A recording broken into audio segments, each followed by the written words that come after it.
Hi everyone, स्वागत है आप सभी लोगों का हमारे इस कंप्लीट एंशिएंट इंडियन हिस्ट्री के डिस्कशन के एक और नए चैप्टर महाजनपद में। इस क्लास के अंदर हम एक ट्रांजिशनल फेज देखेंगे। जैसे कि हमने रिलीजियस मूवमेंट्स यानी कि धार्मिक आंदोलन वाले चैप्टर के अंदर कई सारे ऐसे पॉइंटर्स देखे थे कि धीरे धीरे करके जो ग्रुपिंग्स हुआ करती थी, जो लोग हुआ करते थे, वो अपनी सोसाइटी का जो एक पूरा का पूरा सीक्वेंस हुआ करता था जिसे वो फॉलो करा करते थे। उसके बाद वो आगे बढ़कर किस प्रकार से बड़े जनपद और उसके बड़े महाजनपद में कन्वर्ट करता हुआ नजर आता है। तो चलिए फिर डिस्कशन को शुरू करते हैं और हमारी इस क्लास का जो सबसे पहला हम टॉपिक डिस्कस करेंगे वो करेंगे कि इन महाजनपदों की उत्पत्ति यानी कि इनका इमर्जेंस। तो चलिए भी इमर्जेंस ऑफ महाजनपद।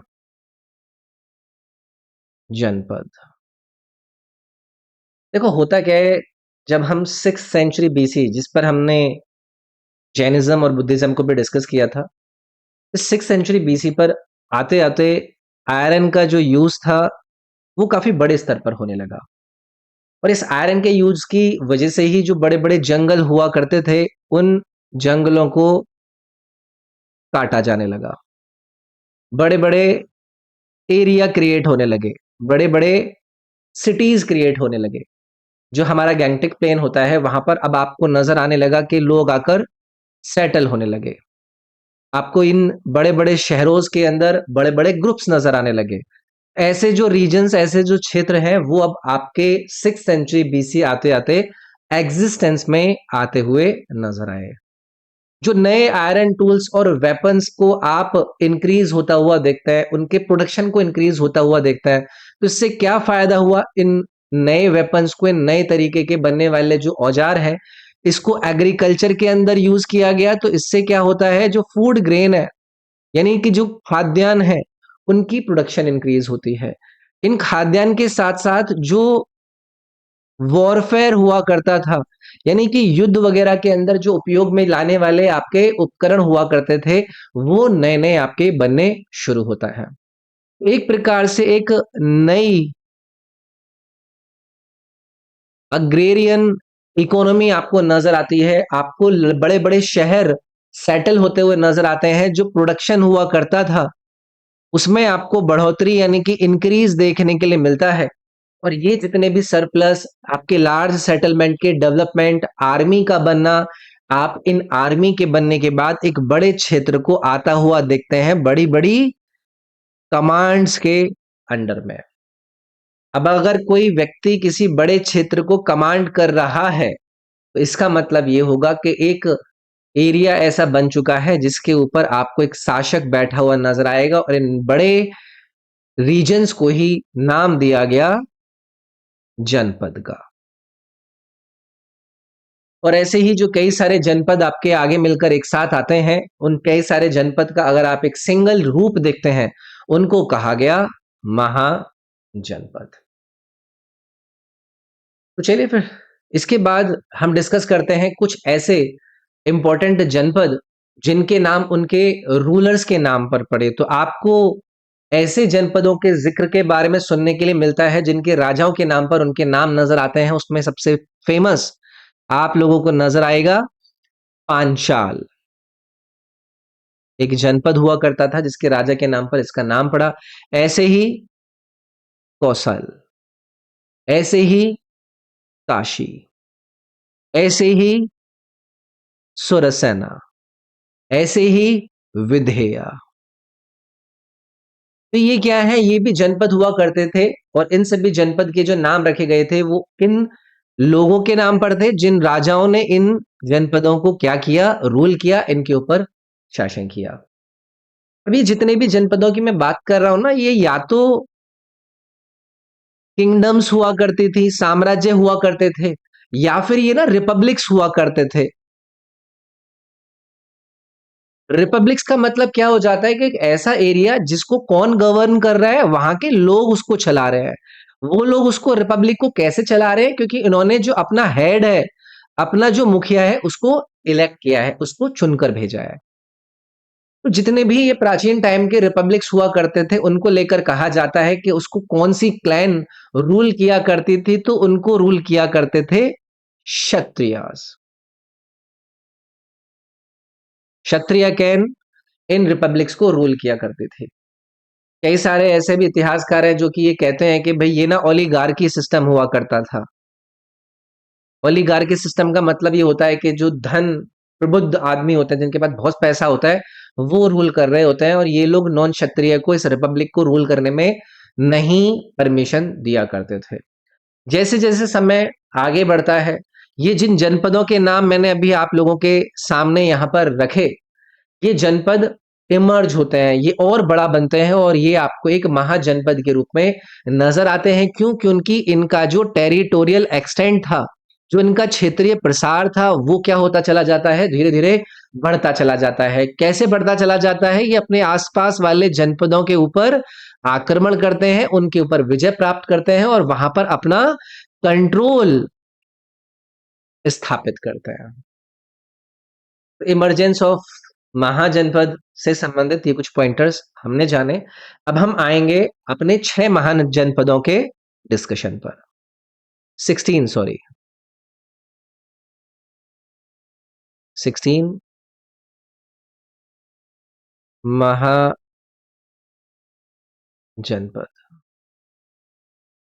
अब आप लोग बोलोगे कि सर जी आपको कहाँ से पता चला? देखो अभी मैंने पिछली क्लास में जब आपसे बुद्धिज्म के बारे में बताया था, तो बौद्ध के समय में ही इन 16 महाजनपदों का जिक्र देखने के लिए मिलता है, जिसमें से मगध,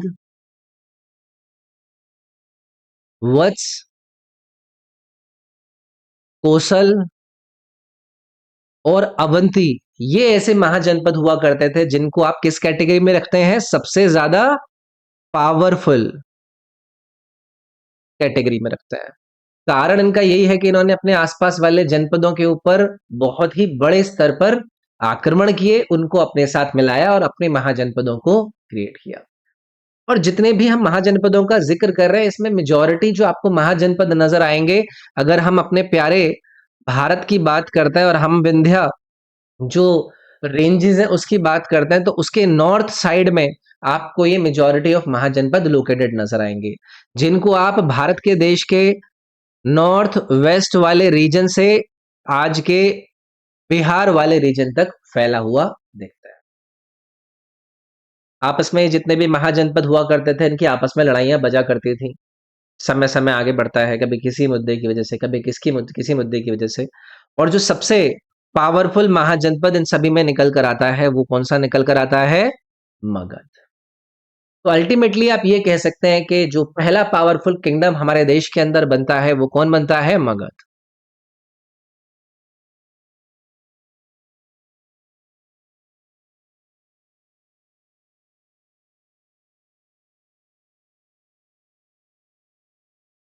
ओके। अभी तक मैंने सिर्फ आप लोगों से बेसिक बातें करी हैं कि कैसे ये महाजनपदों का इमरजेंस होता है। फिर उसके बाद 16 महाजनपदों के अंदर मैंने आप लोगों को बताया कि कैसे महाजनपद बनते हैं और सबसे पावरफुल आपको कौन नजर आता है। अब ये जितने भी 16 के 16 महाजनपद हैं, इनका एक विवरण देखेंगे हम, इनका एक डिस्क्रिप्शन देखेंगे, छोटी-छोटी बातें इनसे रिलेटेड हम जानेंगे। वैसे ये सारी की सारी बातें आप लोगों की पीडीएफ में मैंने डाल दी हैं, लेकिन यहाँ पर भी इन पर चर्चा करेंगे। तो चलिए आइए देखते हैं डिस्क्रिप्शन ऑफ 16 महाजनपद।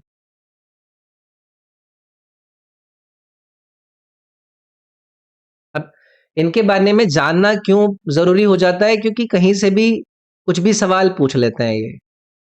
Description of 16 महाजनपद। एक-एक करके हर किसी पर चर्चा करेंगे। थोड़ा-थोड़ा आइडिया सबके बारे में होना चाहिए। तो चलिए भी काशी से शुरू करते हैं।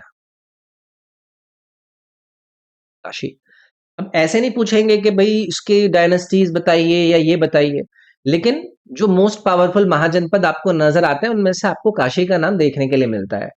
अब आपसे पूछेंगे कल को, अगर आपके एग्जाम में इनको पूछना ही पड़ा कि बताइए कि भई इन दिए गए 4 महाजनपद में से वो कौन-सा महाजनपद हुआ करता था जो कि अपने कॉटन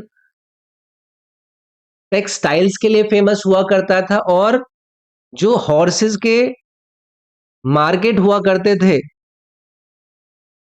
उसको लेकर फेमस हुआ करता था, तो उसमें आपको नजर आएगा काशी। उसके बाद अगला आपको नजर आएगा कौशल। सबसे इंपॉर्टेंट किंग जो कौशल का आप लोगों को अलग अलग रचनाओं के अंदर मेंशन नजर आता है, उसका नाम है प्रसन्नजीत। कल को हो सकता है आप लोगों से अगर इनको सवाल पूछना पड़ा कि भैया बताइए दिए गए चार विकल्प में से कौशल महाजनपद का सबसे पॉपुलर राजा किसको कहा जाता था, तो प्रसन्नजीत को आपको याद रखना है। और यहीं से आप लोगों से एक सवाल अगर ये एक और पूछें कि दिए गए चार विकल्प में से बताइए कि महात्मा बुद्ध के समकालीन कौन हुआ करते थे, और प्रसन्नजीत का नाम आपको वहां नजर आए, तो आपको इन्हें आंसर करना है। तो ये कौन थे? कंटेम्प्ररी थे, यानी कि समकालीन थे महात्मा बुद्ध के। तो काशी और कौशल का जिक्र हुआ। आगे बढ़ते हैं और हम पहुंचते हैं अंग पर। अंग, देखो जब हम किसी भी महाजनपद की बात करते हैं तो उनकी ना एक स्पेसिफिक विशेषता हुआ करती थी। वैसे ही अंग का जो सबसे ज्यादा विशेष वर्णन होता है वो होता है ट्रेड एंड कॉमर्स का सेंटर हुआ करता था अंग, यानी कि व्यापार का केंद्र हुआ करता था अंग। तो लगभग 6th सेंचुरी बीसी के बीच में इसको मगध का एक रूलर अभी आपको सुनने के लिए मिलेगा आगे, और मगध के वो रूलर का नाम है बिंबिसार। ये बिंबिसार क्या करेंगे, इस अंग के ऊपर आक्रमण कर देंगे और इसको अपने साम्राज्य में शामिल कर लेंगे। ठीक है। अंग के बाद अगला इंपॉर्टेंट नाम जो आपको सुनने मिलता है वो होगा वज्जी। अब देखो आप में से कई सारे ऐसे लोग होंगे जो कि ये सोच रहे होंगे कि सर जी इनकी अगर हमारे भारतीय मैप के ऊपर आप हमें इमेज दिखा देते तो मजा आ जाता। तो देखो जो पीडीएफ है ना आपकी, उसमें मैंने इसका प्रॉपर मैप डाला हुआ है, वहां से आप लोगों को इसके लोकेशन के बारे में प्रॉपर आइडिया मिल जाएगा। और अभी मैं आपके सामने एक टेबल भी बनाऊंगा, वहां पर भी मैं इसकी लोकेशन के बारे में बात करूंगा। ठीक है। तो भाई जब वज्जी का जिक्र होता है ना, तो वज्जी को लेकर कहा जाता है कि भाई ऐसी ना 8 क्लैन हुआ करते थे, 8 छोटे छोटे गुट हुआ करते थे। उन गुटों की एक प्रकार से ये मिलकर कॉन्फेडरेसी हुआ करती थी, यानी कि ये सब मिलकर ही इस वज्जी का निर्माण करा करते थे। ठीक है। और इन सभी की सभी जो आपको यहाँ पर ये क्लैन नजर आ रही है, इसमें सबसे इंपॉर्टेंट जो क्लैन हुआ करती थी वो हुआ करती थी विदेहा। ये कुछ क्लैंस हुआ करते थे। ठीक है।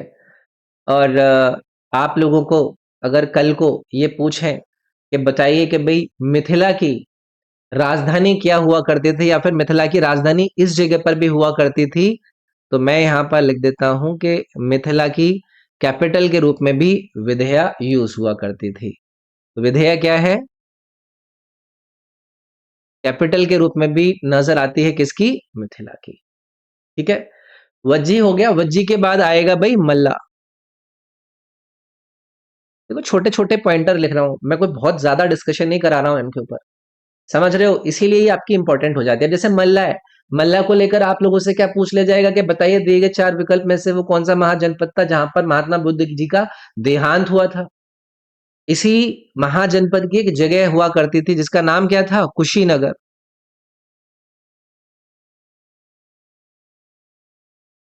इसी कुशीनगर के अंदर क्या हुआ था? बुद्धा डाइड। ये आपसे सवाल पूछ लेंगे। और बुद्धा की डेथ के बाद जो ये मल्ला है, इसको किसने एनेक्स कर लिया? मगध ने। मगध क्या कर लेगा? इस मल्ला के ऊपर विजय प्राप्त कर लेगा। चलिए आगे बढ़ते हैं। अगला हमें नजर आएगा चेदी। चेदी का कई बार जिक्र आपको देखने के लिए मिलता है। तो देखो जो आज का आपको बुंदेलखंड नजर आता है ना, उस बुंदेलखंड का अगर आप ईस्टर्न वाला भाग देखेंगे, इसे आप देखेंगे चेदी के रूप में। ठीक है। और ये जो चेदीज की कई सारी ब्रांचेस हुआ करते थे, इसमें जितने भी क्लैन हुआ करते थे, यही वो क्लैन हुआ करती थी जो कि किंगडम ऑफ कलिंग को क्या करेगी? फाउंड करेगी। ठीक है। चेदी के बाद हम डिस्कशन करेंगे वत्सा का। वत्सा, अगर हम आज का जो इलाहाबाद या फिर प्रयागराज वाला रीजन है, वहां पर उसके रीजन के आसपास ये हुआ करती थी।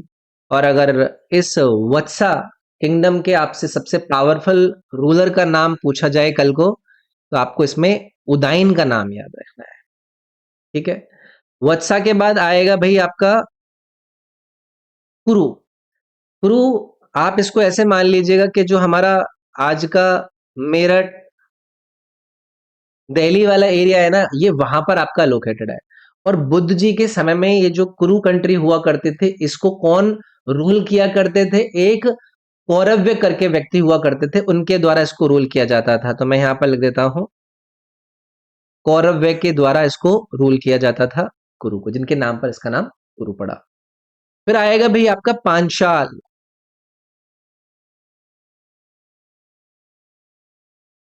पांचाल, अगर हम इसकी लोकेशन की बात करें तो आपका जो सेंट्रल दोआब वाला रीजन है, उसके साइड में ये आपको लोकेटेड नजर आएगा। रोहिलखंड वाला जो एरिया है, वहां पर आपका लोकेटेड हुआ करता था। ठीक है। इसी प्रकार से आपको नजर आएगा मत्स्य, और इम्पोर्टेंट है। और आपका जो राजस्थान वाला रीजन है, वहां पर ये आपको लोकेटेड नजर आएगा। और एक इम्पोर्टेंट रूलर या फिर एक डायनेस्टी जिनका आपको इससे संबंधित याद रखना है नाम, वो है सुजाता। ये सुजाता नाम का जो व्यक्ति है, उनको आप मत्स्य को भी रूल करता हुआ देखेंगे, और इन्होंने चेदीज को भी रूल किया। तो मैं यहाँ पर सुजाता के नाम पर लिख देता हूं, मत्स्य एंड चेदीज दोनों को इसने क्या किया? रूल किया। ठीक है। ऐसे ही और भी हुआ करते थे, सुरासेना, अस्माका, अवंती। तो उनको लेकर मैंने पीडीएफ में आपका जो कंटेंट है वो ऐड किया है। यहाँ पर अब उस पर हम ज्यादा चर्चा नहीं करते हैं, बहुत ज्यादा, वरना फिर बोरिंग हो जाएगा। ठीक है। तो पीडीएफ को जरूर देख लीजिएगा। मेरा ऐप का लिंक आपका इस वीडियो के डिस्क्रिप्शन में, edu24, उस पर जाकर आपको हिस्ट्री का जो हमारा कोर्स है या फिर जीके जीएस का जो ये हमारा कंटेंट चल रहा है, उसमें मिल जाएगा। चलिए भी आगे बढ़ते हैं, और अब हम एक काम करते हैं, ये जो हमारे 16 महाजनपदों की लिस्ट है ना, उसको लिखते हैं। List of 16 महाजनपद। इसमें एक एक करके हर किसी पर डिस्कस करेंगे कि वो महाजनपद का नाम क्या है, उसकी कैपिटल क्या है, और प्रेजेंट डे में वो आपको कहां पर नजर आता है। तो सबसे पहले पर हम लिखेंगे भाई अंग। अंग की कैपिटल हुआ करती थी भाई चंपा, याद रखेंगे। और अगर आज के समय में आप इसकी लोकेशन देखेंगे, तो बिहार का जो भागलपुर और मुंगेर वाला एरिया है,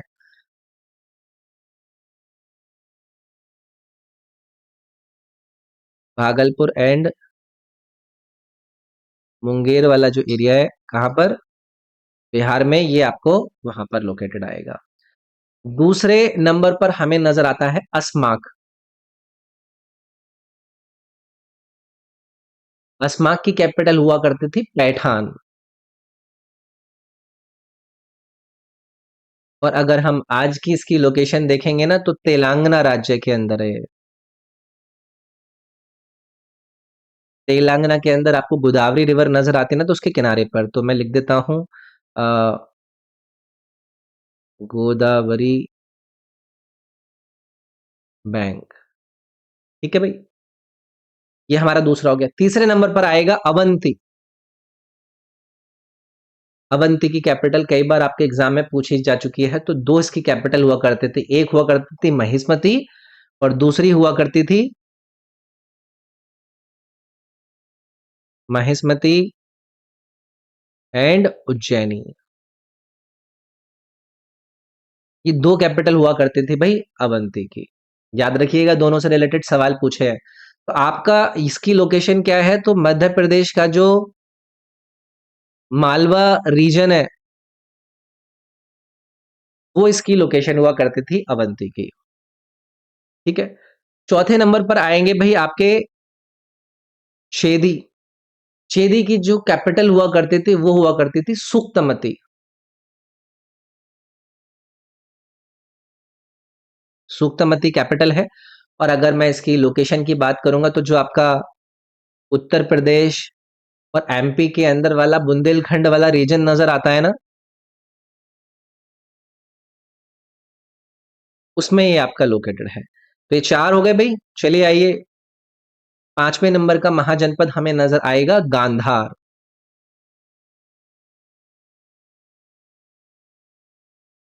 गांधार की कैपिटल क्या हुआ करती थी? तक्षशिला। और अगर मैं इसकी आज की लोकेशन आप लोगों से कहूंगा तो जो आपका पाकिस्तान वाला, पाकिस्तान के अंदर नॉर्थ वेस्टर्न फ्रंटायर रीजन है, वहां पर ये गांधार लोकेटेड हुआ करता था। छठे नंबर पर आएगा भाई काशी। काशी की कैपिटल क्या हुआ करती थी? काशी ही हुआ करती थी। और आप लोगों से पूछा जाएगा कि ये कहां पर लोकेटेड था, तो आपके जो उत्तर प्रदेश का बनारस है, ये वहां पर लोकेटेड हुआ करता था। सातवें नंबर पर आ जाएगी भाई काम्बोज। ठीक है, काम्बोज। कंबोजा, इसको अगर इंग्लिश में किसी को लिखना होता है तो ये, इसकी कैपिटल क्या हुआ करती थी? राजापुरा। वैसे ही मैंने पीडीएफ में सारा का सारा लिख दिया है, अगर मैं कुछ गलत लिख दूं तो आप उसको टैली कर लीजिएगा। ठीक है। तो जम्मू एंड कश्मीर का जो आपका पुंछ वाला एरिया है ना, पुंछ, जम्मू एंड कश्मीर वाला रीजन, ये वहां से आपका संबंधित है। आठवें नंबर पर आएगा भाई कोसाला। कोसाला की कैपिटल क्या हुआ करती थी? अभी पीछे बताया था, पेपर में भी पूछा गया है, प्रवास्ती।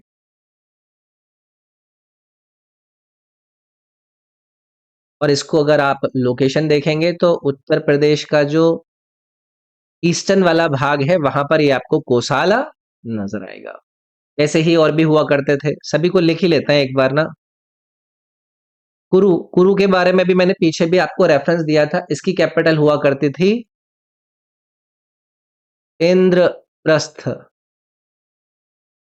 और कुरुक्षेत्र, ये इनकी कैपिटल हुआ करते थे। और आप लोग लोकेशन समझ ही गए होंगे, जो आपका दिल्ली और मेरठ वाला रीजन है, वहां पर ये कुरु की लोकेशन हुआ करती थी। 10वें नंबर पर आता है आपका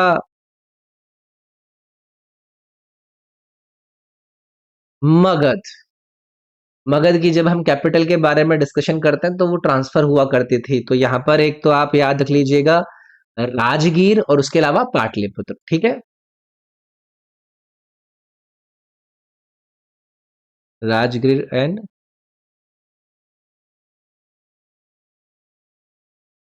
पाटलिपुत्र। लोकेशन अगर आप लोगों से पूछेगा तो आपका जो बिहार का पटना वाला रीजन है, वहां पर इसकी लोकेशन हुआ करती थी। इसके बाद आएगा मल्ला। मल्ला के बारे में भी पीछे भी मैंने आपको लोगों को बताया था, इसकी कैपिटल हुआ करती थी पावा और कुशीनारा। कुशीनारा एंड पावा। और इसकी अगर आप लोकेशन देखेंगे तो वो आपको नजर आएगा उत्तर प्रदेश का जो देवरिया वाला रीजन है। मल्ला के बाद अगला नंबर आएगा मत्स्य या मत्स्या। मत्स्या की कैपिटल क्या हुआ करती थी? विराट नगर। और अगर मैं मत्स्या या फिर विराट नगर की आज के लोकेशन की बात करूंगा तो जो आपके राजस्थान के अंदर जयपुर वाला क्षेत्र है, ये वहां से संबंधित है। अगला आएगा पांचाल। पांचाल की कैपिटल क्या हुआ करती थी? आपका काम्पिल्या। एक और हुआ करती थी, वो एक बार आप टैली कर लीजिएगा, पीडीएफ में वो मेंशन होगा। और अगर आप पांचाल का लोकेशन देखेंगे तो आपके उत्तर प्रदेश में जो बरेली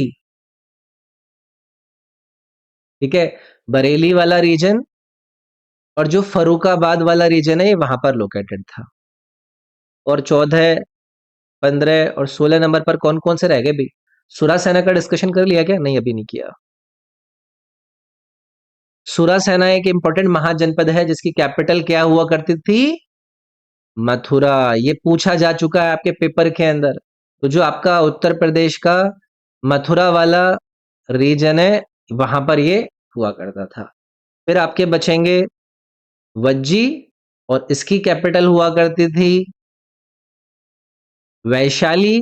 और आज के टाइम में ये आपको नजर आएगा उत्तर प्रदेश का जो नॉर्थ वाला पार्ट है या फिर नेपाल वाला क्षेत्र। एक लास्ट बच गया, वज्जी, सुरासेना, पांचाल, मत्स्य, मल्य, मगध, कुरु, कोसाल, कंबुज, काशी, गांधार, अंग, अस्मा का ये हो गया। ए वाले 4 हो गए, एम वाले 3 हो गए, पी, एस, और फिर वी से एक और है, वत्सा रह गया ना। वत्सा। वत्सा की कैपिटल क्या हुआ करती थी? कौशाम्बी। और ये आपको नजर आता है जो आपके आज के उत्तर प्रदेश के अंदर यमुना नदी के किनारे वाला आपका बैंक हुआ करता था, वहां पर ये आपकी वत्सा महाजनपद लोकेटेड हुआ करते थे। ठीक है, अब जितने भी हमने महाजनपदों का डिस्कशन किया है ना, इसमें कई सारे रिपब्लिक्स भी हुआ करते थे, और इन 16 महाजनपदों के बीच में से जो रिपब्लिक साइट्स और बाकी के अदर जनपद आपके एग्जिस्ट किया करते थे, उनमें से सबसे ज्यादा जो प्रोमिनेंस आपको नजर आएगी वो किस किस की नजर आएगी? जैसे कि पांचाल, ये काफी ज्यादा प्रोमिनेंस हुआ करता था, पांचाल का बहुत महत्वपूर्ण रहता है। इसके अलावा कंबोज, ये एक महत्वपूर्ण क्षेत्रों के रूप में कंसिडर किया जाता है कि ये हुआ करता था। क्रूज का काफी बड़ा महत्व बताया जाता है। मल्ला का काफी महत्व बताया जाता है, काफी प्रोमिनेंस में आया करता था। वज्जी की बहुत ज्यादा महत्वता रहती है। ये सारे के सारे महाजनपद भी थे और ये सबसे ज्यादा प्रोमिनेंट भी थे। ये चीज हमें यहाँ पर देखने के लिए मिली। तो मैंने आपको महाजनपदों के एक डिस्क्रिप्शन को दिया है कि इसमें क्या क्या हो रहा है, कैसे कैसे आपको चीजें नजर आ रही हैं। अब हम डिस्कस करेंगे जो इंपॉर्टेंट डायनेस्टीज है महाजनपद की, वो कौन कौन सी हैं। तो मैं यहां पर लिखता हूं इंपॉर्टेंट डायनेस्टीज ऑफ महाजनपद। इसको मैं आपसे नेक्स्ट पार्ट के अंदर डिस्कस करूंगा। इसमें इतने रहता है। ठीक है, चलिए भाई, वीडियो पसंद आई है लाइक कीजिएगा। यूट्यूब पर आप देख रहे हैं, अपने फ्रेंड्स के साथ शेयर कीजिएगा। प्लेलिस्ट आपके डिस्क्रिप्शन में, बाकी की वीडियो भी वहां पर आपको दिख जाएंगी।